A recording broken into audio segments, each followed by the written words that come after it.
Okay, raise your right hand. Yeah. Do you swear or affirm to tell the truth, the whole truth, and nothing but the truth in this proceeding? Salamat. Take your seat. You may proceed.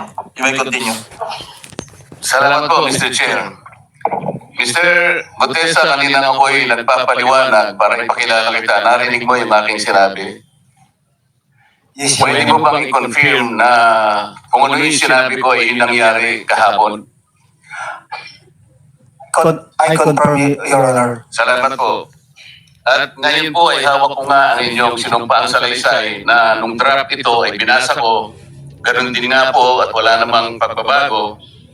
At gusto ko lamang pong sabihin ninyo na mayroong pirma sa ibabaw ng pangalang Orly Regala Gutesa. Kayo po ba ang nagpirma nito? I confirm, Your Honor. At gaya po ng sinabi niyo sa akin kahapon, voluntaryo yung ginawa ito.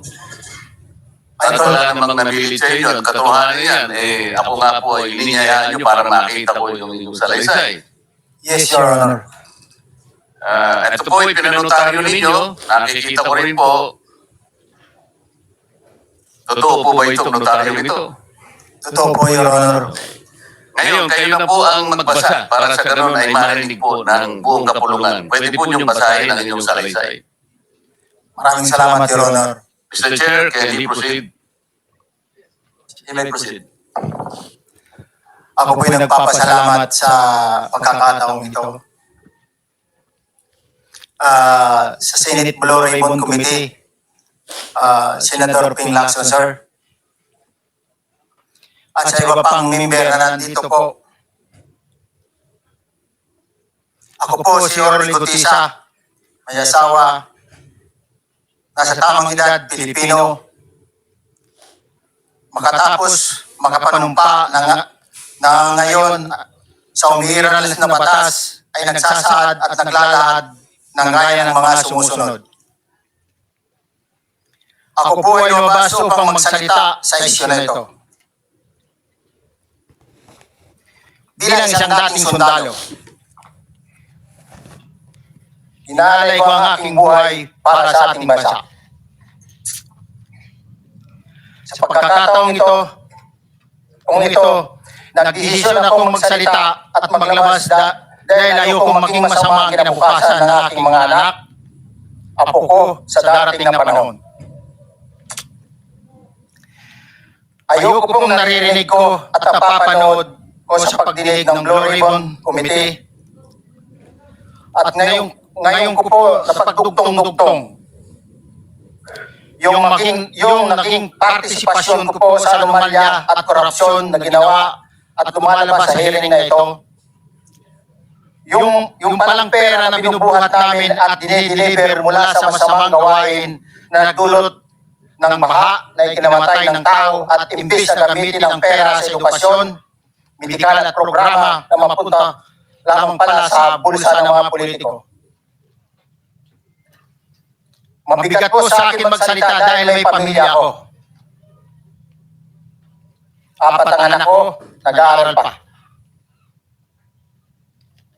May asawa ko at nangangalaga sa aking mga anak at marami akong kasama sa operasyon na may kinalaman sa ibabahagi ko sa inyo.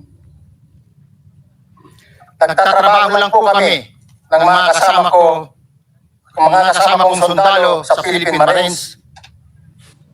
Huwag sana isipin na aking mga kasama na nagkatraidor ako. Ako sa aming trabaho at pinagsamahan dahil pari-parehas kaming may pamilya at gusto lang naman naming ayusin ang kinabukasan ng bawat isa. Wala akong iniisip na kapahamakan para sa kanila pagkos ang gusto ko lang mayayos ang kinabukasan ng bayan at lahat kami. Noong December 5, 2004, na-hire ako bilang security consultant sa Ako Bicol Party List or AKB kay Congressman Saldico. At nasimula ng duty ko kay Congressman Saldico. Bawat umaga, nagre-report ako sa PGC sa Horizon sa Bonifacio Global City kung saan nakatira si Kong Saldico. Tuwing may duty at detail ako sa basura, it means itong basura, ito yung box ng pera na pinag-uusapan natin sa kasalukuyan. Mr. Gutesa, mag-stick ka lang sa binabasa mo. Huwag ka nang nag-a-adlib. Kung ano yung nandito, basahin mo lang. Yes, Your Honor. Tuwing may duty, detail ako sa basura. Pumupunta kami sa 28 Ladybug Corner, Dragonfly, Valley Verde 6, Pasig City. Tagabuhat lang ako ng malita ng basura. Ang ibig sabihin ng basura ay malita na may lamang pera. Ang bawat malita ay may lamang humigit kumulang 48 million pesos.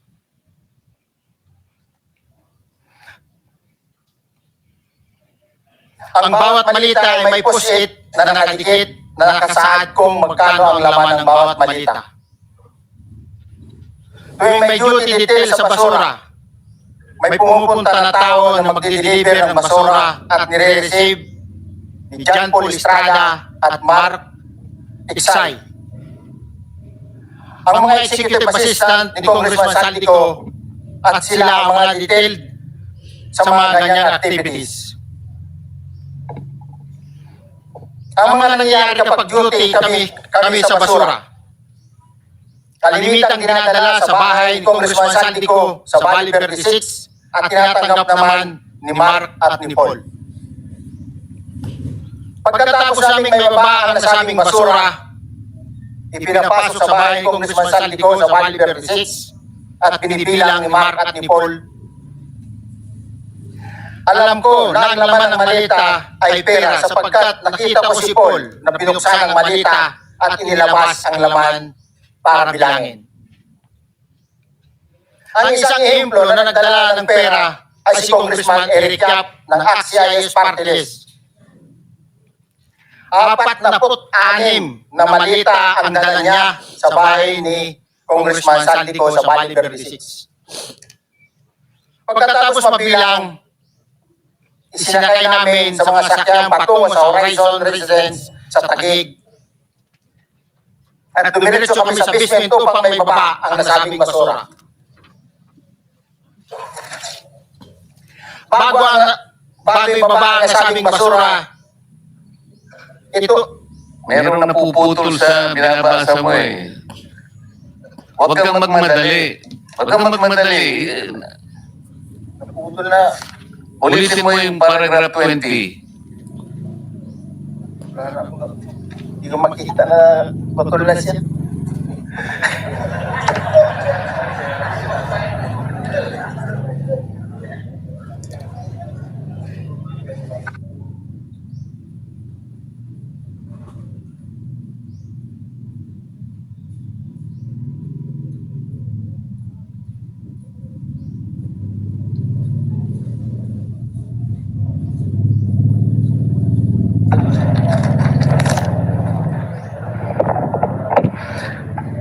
Pagkatapos, mabilang ang sinasakay namin sa mga sakyang patungo sa Horizon Residence, Taguig.